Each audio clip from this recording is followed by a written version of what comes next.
अज्ञात वाहनाच्या धडकेत वृद्ध महिलेचा जागीच मृत्यू।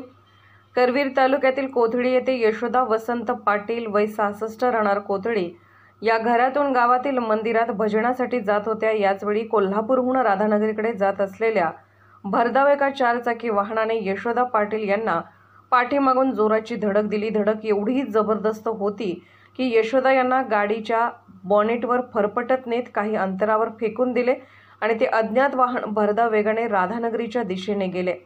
घटनेच्या ठिकाणी जमलेल्या गावकऱ्यांनी तात्काळ यशोदा पाटील यांना उपचारासाठी रुग्णवाहिकेतून CPR येथे दाखल केले, पण त्या मृत असल्याचे डॉक्टरांनी सांगितले। या घटनेची नोंद CPR पोलीस चौकीत झाली असून शवविच्छेदनासाठी पाठवण्यात आला आहे। या घटनेची माहिती मिळताच यशोदा पाटील यांच्या कुटुंबियांनी व गावकऱ्यांनी CPR येथे गर्दी केली।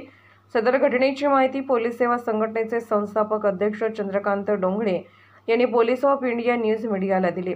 यशोदा पाटील यांच्या उपचारासाठी पोलीस सेवा संघटनेचे जवान महेश पाटील यांनी प्रयत्न केले। पोलीस ऑफ इंडिया न्यूज मीडियासाठी संपादक डॉक्टर युवराज मोरे।